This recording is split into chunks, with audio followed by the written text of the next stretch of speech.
Deseo ante todo expresar mi satisfacción por estar aquí con tantos de vosotros, tantos estudiantes.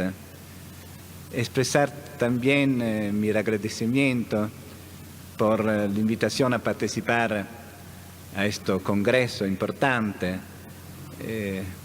Gracias por sus palabras a Rafael Sánchez.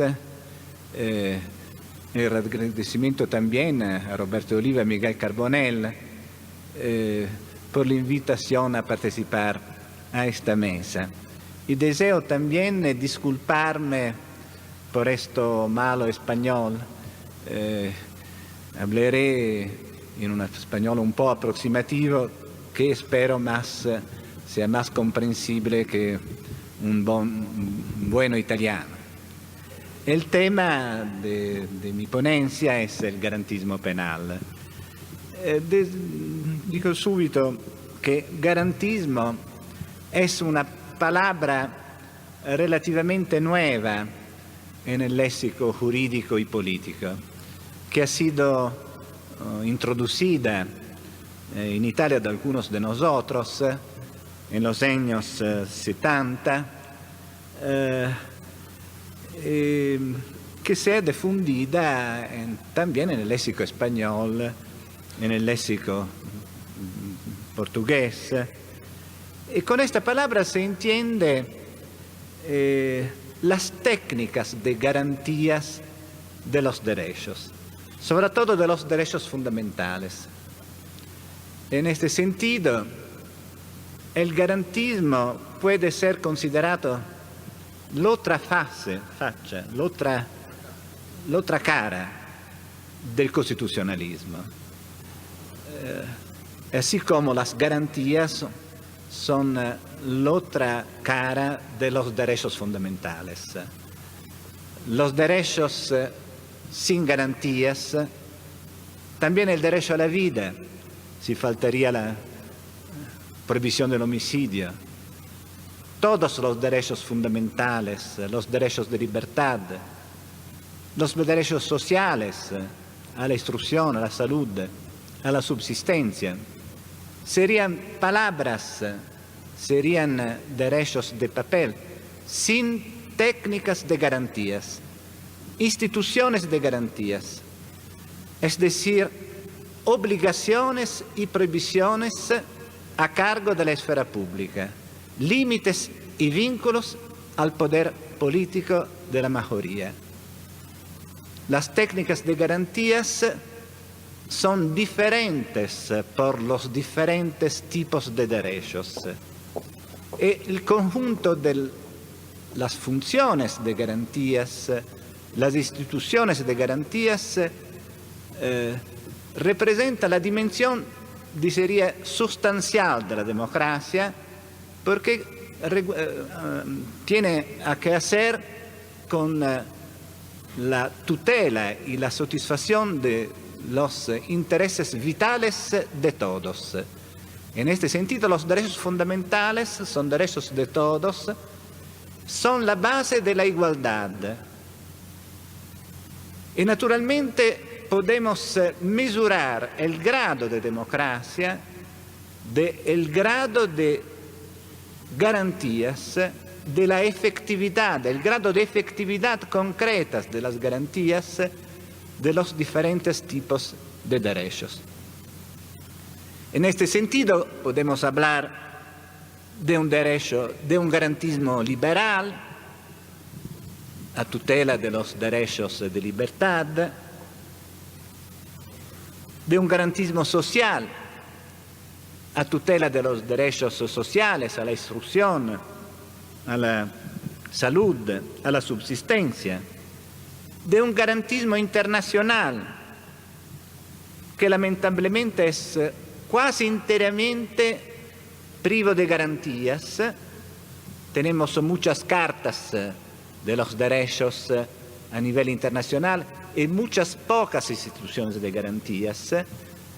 Garantismo internacional por designar un proceso totalmente da percorrer, es decir, la construcción de un sistema de instituciones de garantías a nivel internacional que puede disminuir la divergencia escandalosa entre el deber ser del derecho, es decir, estas cartas internacionales que proclaman igualdad, libertad, los derechos de todos a la vida, a la subsistencia, y la realidad de millones de personas que cada año mueren por hambre, por maladías no curadas, es decir, por la violación de estos derechos proclamados en todas las constituciones y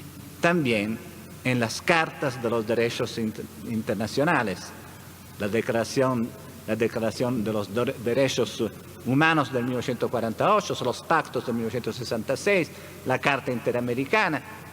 Tenemos muchas cartas y pocas garantías. Sin embargo, la acepción más difundida, prevalente, originaria, diría, del garantismo es la del garantismo penal. Es en efecto en el ámbito del derecho penal donde el garantismo se ha desarrollado en Italia como teoría y como práctica jurídica e institucional en oposición a la legislación de emergencia, la demagogia populista del populismo penal que se basa sobre la ilusión que la disminución de las garantías puede producir más de seguridad, cuando es una tesis que debo sostener es exactamente el contrario. En este sentido, el garantismo se vincula a la tradición clásica del pensamiento penal liberal y expresa la exigencia propia de la ilustración jurídica de la minimización de ese terrible poder, como lo llamaba Montesquieu, que es el poder punitivo. Una minimización del poder a través de su sometimiento a la ley. Sometimiento cuanto más posible stricto, cuanto más posible sin que tenemos la ilusión de que el juez puede ser Bush de la loi. Esta es una ilusión, naturalmente. Sin embargo, depende lo diceva Oliva, de la estricta legalidad, de cómo son construidas las leyes, de su precisión, de las garantías sustanciales, el principio de tasatividad, de ofensividad, que son otros tantos límites al poder punitivo que el poder judicial, el poder punitivo, sea limitado, y las garantías que limitan este poder son garantías al mismo tiempo de inmunidad del ciudadano contra el arbitrio punitivo y también garantías de verdad. Sin garantías penales y procesales, que son garantías de la verificación y de la falsificación, no solo se produce el peligro por la libertad de los ciudadanos, ma también no se realiza la finalidad del proceso, es decir, la verificación de la verdad. El proceso es un sistema muy complejo cuya finalidad es la aproximación máxima a la verdad. Y este proceso requiere garantías de verificabilidad, es decir, que una ley indeterminada, que por ejemplo prevé como delito ser malos o peligrosos, es una ley que no determina los hechos punibles y no hace verificables las hipótesis acusatorias. Y las garantías procesales, es decir, la contradictoriedad, el cargo de la prueba por la acusación, el derecho de la defensa, son otras tantas garantías de verdad, no solamente garantías de libertad contra el arbitrio, mas también garantías de verdad y al mismo tiempo garantías de eficiencia. En este sentido, esta es la tesis que sostendré, existe un nexo indisoluble entre garantías y justificación externa o política del derecho penal. Las garantías son la fuente de justificación del derecho penal mismo. Se podría decir del derecho en su complejo, el sistema de las garantías de todos los derechos fundamentales. La segunda tesis es que existe un nexo igualmente indisoluble entre garantías y legitimación interna, jurídica de la jurisdicción, democrática también de la jurisdicción, y la tercera, que el garantismo representa la base, el garantismo penal representa la base de una teoría crítica y al mismo tiempo de una filosofía política del derecho que puede ser extendida a todo el derecho, puede ser generalizada como filosofía política y teoría crítica del Estado constitucional del derecho. Comenzaré por la primera tesis, el nexo entre garantías y justificación externa y justificación política. ¿Por qué el derecho penal? ¿Cómo se justifica? Yo creo que la única justificación que puede ofrecerse del derecho penal como alternativa al estado de naturaleza, a la ley del más fuerte, a las hipótesis abolicionistas también, que hoy son da cualquier sostenidas, es que el derecho penal permita de reducir, minimizar la cantidad y la calidad de la violencia en la sociedad.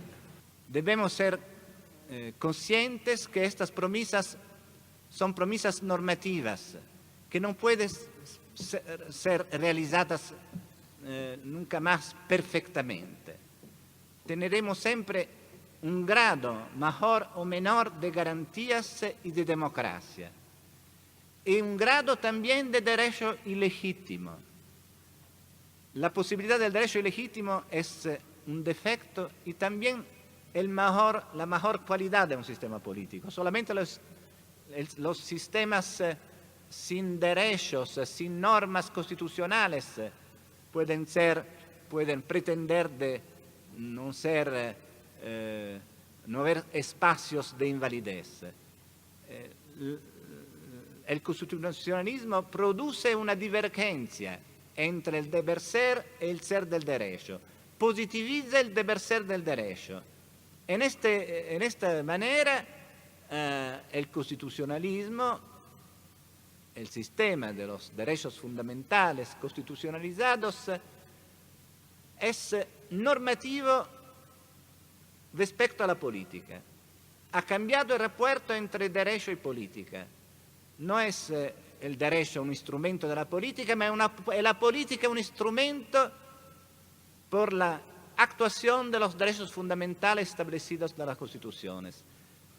Debemos ser conscientes que esta actuación será siempre temporánea, contingente, expuesta a peligros de regresión parcial, sectorial, y sin embargo depende, esto es un artificio, de la responsabilidad de todos nosotros, es decir, de la lucha del derecho que afecta a la responsabilidad de nosotros como juristas y como ciudadanos. Muchas gracias.